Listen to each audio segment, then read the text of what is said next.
Welcome back mga kabayan. Nagbabalik po muli ang inyong lingkod upang magbigay sa inyo ng mga bago at nagbabagang mga balita. Tila ba naging mainit na usapin ng isyong ito sa mundo ng social media? Isang matinding kontrobersya ang bumalot sa Senado ngayong araw matapos isiwalat sa publiko ang umano'y mga dokumentong naglalaman ng plano para sa isang impeachment campaign laban kay pangalawang Pangulong Sara Duterte. Ang mga dokumentong ito ay sinasabing nagpapatunay ng isang malalim na ugnayan ng ilang mga politiko sa pagbuo ng plano para patalsikin ang pangalawang pangulo mula sa kanyang pwesto. Ayon sa mga ulat, ang mga dokumentong ito ay nakuha mula sa isang di pangalang source at ipinakita sa isang press conference. Naglalaman umano ito ng mga liham, memo at iba pang mga komunikasyon na nagpapakita ng pag-uusap sa pagitan ng ilang mga senador at iba pang mga matataas na opisyal ng gobyerno ukol sa impeachment campaign. Matapos ang pagkakabunyag ng mga dokumento, nagkaroon ng tensyon sa loob ng Senado. Ilang mga senador ang agad na nagpahayag ng kanilang pagkabahala sa lumalabas na balita at nananawagan ng masusing investigasyon upang alamin ang katotohanan sa likod ng mga aligasyon. May ilan ding mga senador na mariing itinanggi ang kanilang pagkakasangkot sa naturang plano at sinabing ito ay isang maliyosong hakbang para sirain ang kanilang pangalan at kredibilidad. Samantala, sa isang pahayag, sinabi ni VP Sara Duterte na hindi siya magpapadala sa ganitong uri ng taktika. Ayon sa kanya, nananatili siyang nakatutok sa kanyang mga tungkulin bilang pangalawang pangulo at handa siyang harapin ang anumang kaso na maaaring isampa laban sa kanya. Ang kontrobersyang ito ay nagdulot ng malaking alingas-ngas sa politika ng bansa at inaasahan na magtutuloy-tuloy pa ang mga diskusyon at investigasyon ukol dito sa mga susunod na araw. Patuloy na maghihinantay ang publiko sa susunod na mga kaganapan at sa magiging resulta ng investigasyon sa isyong ito. Well, para nga sa buong impormasyon ay panoorin na lamang ang buong video. At kung bago ka pa lamang sa ating channel ay huwag kakalimutang mag-subscribe, pindutin ang notification bell at piliin ang all upang laging maging updated sa mga bago at nagbabagang mga balita. At sa mga solid viewers naman natin dyan, maraming salamat naman po sa patuloy na pagtangkilik sa ating channel. Tuloy-tuloy lang po ang laban para sa katotohanan at para na rin sa kinabukasan ng ating pinakamamahal na bansang Pilipinas. Dito po sa Senado, yung kanya pong budget ng Office of the Vice President at si Ray Ontiveros po ay pilit pong gusto Ito po ang gusto ni wala na pong itira, no? Lahat ng proyekto na pinropose ni BP Sara, gusto ni Ontiveros tanggalan ng pondo at manghingi na lang siya sa mga DSWD, IX, etc. Makapal talaga mukha nito ni Ray Ontiveros, no? Lahat po ng mga senador na umatin, isa lang po sinabi, narito kami para sumuporta kay Vice. Alam na nila eh. Narito kami para sumuporta kay Vice President Sara Duterte. Tapos pinupuri nila yung si BP Sara. Yan po, alam nila na magiging presidente. Kaya ganun, di ba? Kahit nga si Jinggoy, nagulat ako eh. Lahat po sila sumuporta dun. Si Rizal Ontiveros lang po ang gustong tanggalan ng pondo. Pero sa pagpapakabait, yung pinaka-peking paraan. Pag-uusapan din po natin, after po nun, nung Senate hearing sa budget, ay nagpa-unlock pa po ng ilang interview, no? Parang press conference, bigla ang press conference si BP Sara. At dito niya naman diniscuss, no? Dito niya naman tinalakay yung pong sabi niya kasi marami yan eh. Nilinaw niya po yung mga isa pa sa dahilan kung bakit hindi na sila nagkasundo. Pero maganda po yung direksyon na ngayon ni BP Sara. Palaban, no? Handa ng supalpalin ng lahat. Kung mahinahon na maganda bumira. Yung in control, hindi po, alam niyo naman yung mga Duterte. In control. Pero napakagaling po. Ito po ang pinakamagandang atake ni BP Sara. Talagang palaban na po si BP Sara. Wala na pong awat. Kahit po sa mga Marcos. Alam niyo po, ito po ang isa sa pinakamasaya kong panonood ng Senate hearing. Kasi supalpal na supalpal po talaga. As in supalpal. Alam niyo yun, yung pinagmukhang tanga si Ray Ontiveros. Yung sanay na sanay si Ray Ontiveros na ipapahiya niya yung mga guest niya. sa mapaya, yung parang yung, di po ba, ganun magsalita, yung mga malumanay na alam mong mga mandurugas, alam mong may mga tinitira ka sa likod. Alam mo yun, yung mga mapagkunwari, yung mga sabi nga sa salitaan nga ni BP Sara, plastic, no? Pero ang ganda po ng pagkakabira talaga. Talagang kanina po siya, alam niyo yung pagka nanonood ako, naalala ko ganito yung mga pakiramdam ko pag nanonood ako ng live. Napapaligiran ako ng mga Hinebra fans, tapos Alaska ako. Pag nakashoot, tatayuan ko sila lahat. Ganun po yung ano, ganun po yung pakiramdam ko po. Yung bawing-bawi tayo, alam niyo yun? Yung panay atake, 'di ba? Walang katapusan yung atake. Ilang araw na no? Talagang todo. Eto na naman, may bago na naman si Guban. Tapos lahat naka-atake. Nakakarindi, pati yung mga walang mga troll na umaakit sa'yo para ka lang atakihin, no? Talagang tapos bigla mo maririnig si BP Sara na binira si binira si Risa Ontiveros ng walang talagang ang sarap po. Nako, kung hindi nyo pa napanood, panoorin nyo po pagkatapos natin yung Senate hearing, no? Grabe po, talagang yung alam niyo yung talagang yung nangihina ako kanina eh. Bigla akong lumakas talagang gigil na ako, magba-vlogs na ako. Pagkatapos, meron pang part 2, may interview, binanata naman yung mga Marcos. Talagang sabi ko, puta, jackpot na jackpot. Alam mo yung mga political animal na mga katulad ko, yung ang hirap i-explain eh. No, yung parang champion na champion. O sige, ano po yung naganap? Marami na nagtatanong, no? Ito po, so isinalang, no? Present po yung mga achievement ng nagdaan mga ginawa ni BP Sara, no? Tapos sinalang po yung kanyang proposed na budget na ito, mga main project niya, mga burial and medical. Tapos meron siya yung trabaho, ano yan? Trabaho kaday. Hindi ko alam yung tawag eh. Itama nyo na lang kung trabaho kaday. Meron pa siyang educational, no? Yun yung pinakabago niya, yung tulong educational fund na tinatawag, no? So marami po siya, burial tsaka medical, yun yung pangunahin niya. Tapos meron siya educational, meron siyang disaster response. O alam na natin yan, no? Alam na natin yung ititira ni kasi last year niya pa ginawa yan. Yung sa malumanay na paraan, negosyo taday, yan. Magnegosyo taday. Tulong po yan sa mga gustong magnegosyo. So walang problema, di ba? Vice President, may mga proyekto siya, dapat pondohan. Kaya yung ibang senador, wala namang problema. Sinuportahan. Eto na ngayon, humahangos si Risa Ontiveros. Galing pa sa dalawang hearing. Ngayon, eto po ang mga banat niya. Mga pang-uuto ba? Maganda po, no? Yung mga, kaya lang parang redundancy na. Kasi meron na pong gumagawa niyan. Yung usual, narinig ko na yan last year eh. Ganito pa rin ang banat eh.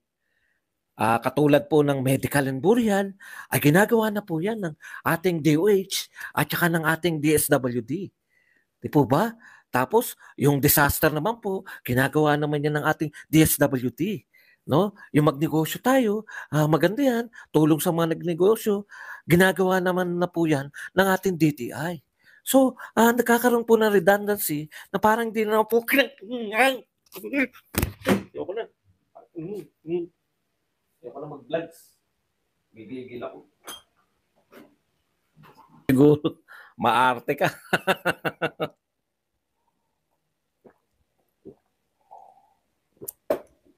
Kumuha ko ng tubig, tapos biglang namatay.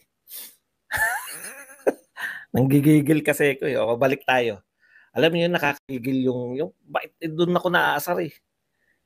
Yung kung sabi sa termino nga ni BP Sara, hindi siya plastic. Alam niyo yun alam mo yung anong tumawag ka sa 8888? Bakit ka naman tumawag? Okay, kalma lang po, kalma tayo. Alam niyo yung pag nagsasalita ng parang nang uuto. O, di ba? O, yun naman pala. Meron na po niyan. Yung budget na yan, bakit hindi na lang po natin ilinya? Sa madaling salita, ang gusto niya sabihin, wag ka na namin bigyan ng budget. Total, meron naman DSWD. Di ba? O, yun yung no? Yun yung punto ro ni Risa Ontiveros. Okay. Ngayon, ngayon, eto ngayon ang bira ni Sara Duterte yung una. Alam niyo po, kasi tinanong siya no? Unang pagmamagaling ni meron po ba kayong mga pag-aaral diyan sa mga proyekto niyo na yan? Hindi niya binigay sa iba. Siya talaga sumasagot pag nagtanong to si Risa Ontiveros. Ang sabi niya, meron naman po kasi nung ako po ay tumatakbo, 3 lang yung plataforma ko. Ito yan, no? Trabaho, hindi. Ano ba yung kanyang trabaho, edukasyon at mapayapang pamumuhunan. Kaya po pag nanalo ko, hindi ko po pwedeng pabayaan yung mga mamamayan. Vice President ako, parang sa madaling salita, maraming humihingi sa kanya no, ng burial, medical assistance, tapos iba't iba pang programa. Hindi niya pwedeng tanggihan at ituro lang sa iba. Pero ito po ang sinabi niya, no? Ang sinabi niya, pinupolitika Bibigyan kita ng halimbawa kung bakit ang gustong palabasin ni BP Sara, hindi po pwede yung sinasabi mo, ayaw niya palang balotabain. Ang gustong sabihin ni BP Sara, hindi po pwede yung sinasabi mo. Kasi pinupolitika nga nila Nagbigay siya ng halimbawa. Halimbawa ASICS o AIX. I-refer namin, tatanggihan. Bakit? Ito ang termino ni BP Sara. Sabi niya, halimbawa po, i-refer namin sa AIX. Tatanggihan ng nagbibigay ng AIX dahil referral daw ng Vice President at kalaban. Kalaban. Hindi lang makasagot si BP Sara. Anong di makasagot? Sinagot nga lahat ni BP Sara Anong di makasagot? Sinagot niya lahat. Huwag kayong pauso, nanood ba kayo? Sinagot po lahat ni BP Sara. Huwag po kayong pauso. Kung hindi kayo nanood, huwag niyong sabihin na hindi niya sinagot. Lalo na lahat ng tanong ni Risa Ontiveros, sinagot niya lahat. Okay. Hindi po siya di makasagot na naman. Sino nagsabi hindi makasagot? Sinagot niya lahat. Baka iba pinanood mo, baka in 2023 yan. Hindi ba nasagot daw? Hindi raw nasagot. Okay. Di butata na siya ron. Inihirit pa. Pwede naman natin. Yan po, ihihirit ko po yan sa susunod na patatanggalan. Hindi niya lang sinasabing patatanggalan. Hindi niya sinasabing patatanggalan ng budget. No? Pero sinasabi niya na ihirit niya na yung budget ng OBP, ilagay na lang sa mga line item daw. Eto ngayon ang sagot ni BP Sara. Yan yung problema. Yung mga tanong ni Risa Ontiveros, pinopoliticize niya yung budget hearing. Eto na, bumibira na. Halimbawa, kinote niya po, no? Hindi, para manahimik ka na. Ikaw na lang ang paiiyakin ko. Buti, time out lang. Wala ako sa laptop, tanggal ka na Pinopoliticize sinabi niya, no, nirekta niya. Ito po halimbawa na pinopoliticize yung budget hearing. No? Sabi ni BP Sara, malumanay, pero alam mong galit. Binasa ni BP Sara palaban. Ito po yung sinabi ni Risa Ontiveros dito sa kongreso na yung meeting o parang congress yata yun na akbayan. No? So binasa niya, naalala niyo yung speech ni Ontiveros na hanggat nasa kapangyarihan si BP Sara ay malaki ang tsansa ng mga Duterte na makabalik. Kaya hanggat nasa power, di ba? Yun, no? Kaya lahat ng to, pagpipigil, yung point ni BP Sara, kaya ginagawa niyang politika yung budget kasi binasa niya yun, no? Eto si BP Sara, dapat hindi to mawala to sa power. Di ba? Kasi habang nasa power yan, malaki yung chance ng mga Duterte na makabalik. Binasa ni BP Sara yung sinabi ni Ontiveros doon sa Akbayan Congress. At sinabi pa niya na yung maka-China. Naku, kawawa po. Talagang pinamukha sa kanya. Pinupolitika mo yung budget eh. Dahil ayaw mo kung manatili sa power. Parang ganun eh. Pero hindi na sinabi yun ni BP Sara. Pagkatapos niyang basahin yun, anong na nga uli yung question mo? Di ba? So, kinwestiyon na naman niya yung isa niyang tanong. Yung tungkol naman dun sa kasama sa budget, mamimigay daw ng 10 million worth na kaibigan books na ang author si BP Sara, Kaibigan Books ang pangalan. Bakit daw, tungkol saan daw yung sinulat niyang libro na ipamimigay na gagastusan? Barado na naman si Ray Ontiveros, sabi niya, etong libro na to, bibigyan na lang kita ng kopya para malaman mo, wag mo na itanong sa akin, bibigyan na lang kita ng kopya. Tapos, eto, walang bayad to. Yung publishing lang yung binabayaran. Again, sabi na naman ni BP Sara, ito po ay halimbawa na naman na pinopoliticize yung budget ng OBP. Kasi natatakot si Rizza Ontiveros na may pangalan ako ron sa mga ipamumudmud na libro sa mga bata. Eh yung mga bata may nanay na botante, may tatay na botante, nakakalat yung aking pangalan na Sara Duterte para hindi takot siya na dahil doon maboto ko ng mga magulang. Sabi ko, pukin, yan, ano ka ngayon? Hindi na ako. Kakalimahin ko na sarili ko. Baka mawala na naman. Durug-durug talaga eh. No? Durug-durug. Hindi naman po. Ayan ang ayaw ko rito sa ating Ayaw ko sa ugali nitong, nyo na lang kung ano yung natatandaan nyo Rebuttal. Ayun, ang termino pala ni BP Sara. Rebuttal. Ito po ang rebuttal ko dyan. Pinopoliticize niya. Una po yung akbayan, no? Kinuwento niya yung sa akbayan. Tapos nung nag-insist pa si Rizza Ontiveros na sagutin lang kung tungkol sa ang tinatanong lang naman tungkol saan yung libro eh. Again, no? Ito po ay pamumulitika. Alam niyo po, bigla nagkwento ngayon si BP Sara. Nung tumatakbo yan noong 2016, hindi ganito yung word for word Nung tumatakbo ko lang po, sabi ni BP Sara, may kwento ko lang po.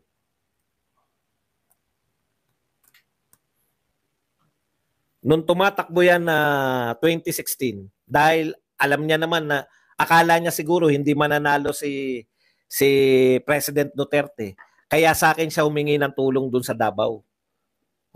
Humingi siya ng tulong. Kasi nakakadalawa ng talo, ayaw niya ng matatluhan. Ganito yung hindi ganito yung wordings, pero ganito. Ako naman, dahil humingi siya ng tulong, kinausap ko naman yung isang congressman. Tulungan mo naman to, bigyan mo lang ng mga Ayaw din siyang tulungan. Ayaw din siyang tulungan ng congressman. Si BP Sara na nakiusap dun sa congressman para tulungan siya. Ito po ang maganda kay BP Sara, pinamumukha niya na ngayon na kayo, nung nanghihingi, yun, no, balik agad Magandang pagbabalik yan. Okay. Eto ngayon, di sabi ngayon ni BP Sara, tumawag pa raw sa kanya, pinalo up daw yung support na hinihingi sa kanya. Kaya pinalo up niya rin kay Congress, bigyan mo na lang kahit ilang mga barangay at mga leaders mo, bigyan mo na lang. Pagkapanalo daw noong 2016, siya raw ang kauna-unahang bumira kay President Duterte.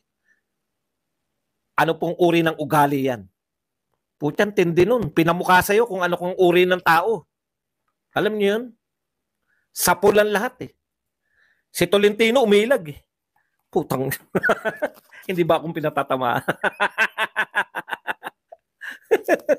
Si Tolentino umilag Si Amy nanginginig yung boses nung muli nagsalita Si Cayetano, putya, biglang lumiit Matatawa po kayo. Nako, kung panoorin niyo po mamaya. Umilag talaga si Tolentino. Tinitigan ko. Puta. Teka muna.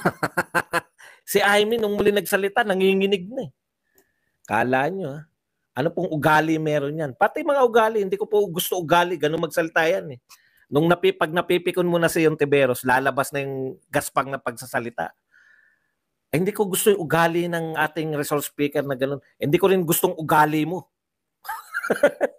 Yan ang ugali mo, hindi ko gusto yan. Matapos ka na, hindi, buti nga, walang follow-up yun. Matapos ka namin tulungan. Alam niyo yung puta, nagdidiwang ko po. Yes! Yes! Yes! Nakahiga ako, ha. Nakahiga ako sa banig ng karamdaman. Puta, napapayes ako. Yes! Mawasak yung ngipin mo na naman.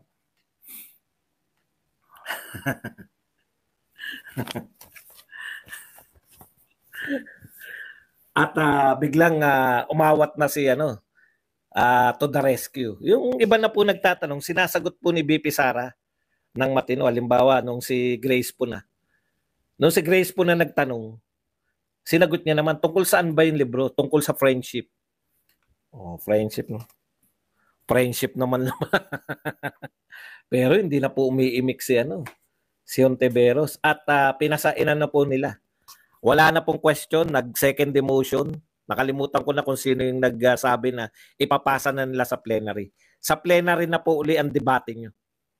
Okay. Ito po, yung paglabas po, yun na, no? Meron pong sinundan na siya ng mga reporter, pinaunlakan naman niya. Eh, yung sinasabi na katarantaduan nyo, yung sinasabi nun, hindi makasagot. Utot mo, hindi ka nanood. Manood ka kasi. Hindi makasagot, sinagot nga lahat eh. Ito po, ang ganda po ng mga binitawan ni BP Sara nung sa labas na mga reporter na lang kausap. Kaya kami ginaganito kasi threat kami sa power. No? Threat kami sa power. Yung Duterte. Kaya sila hinaharas. Political harassment eh. Di ba? Sinabi niya na yan. Sila ay alam ko na. Umiinit. Teka, tututukan ko lang ng electric fan para baka madaan to. Pag tinututukan ko na sa electric fan, baka naman naghahang lang siya. Dahil sa sobrang init ng panahon. Okay. Threat sila. Yung mga Duterte. Alam niyo na kung kanino sila threat.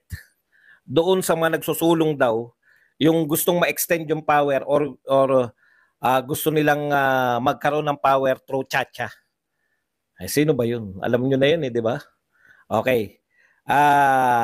Tapos kinuwento niya na yung mga Marcos. Yung mga Marcos, noon daw, kasi nauwi po yung sa may pagsisisi ba? Okay. Dito muna. Kinuwento niya muna, no? Wala naman talaga siyang balak tumakbo na presidente, no? Sinabi niyan, alam natin yan lahat. Yung vice president, siyempre, nakumbinsi lang siya ng mga Marcos, yung magkapatid.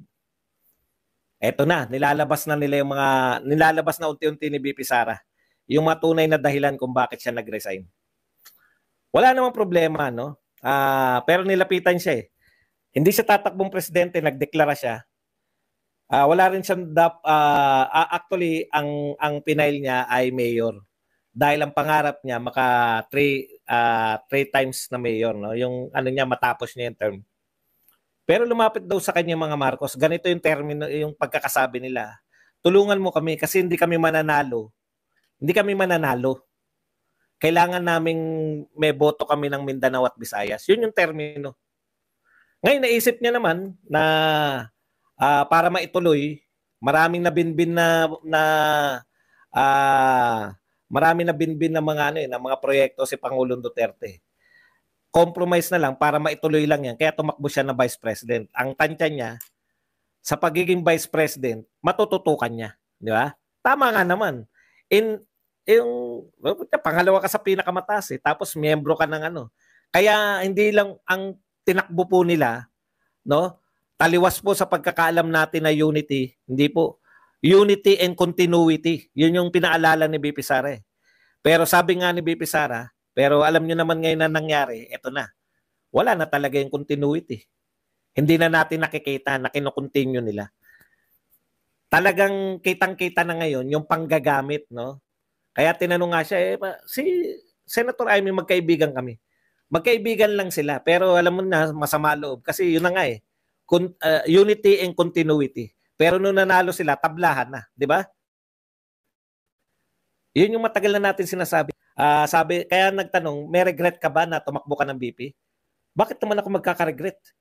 Kung tumakbo ko ng mayor, di mas lalo kung babanatan pa rin nila.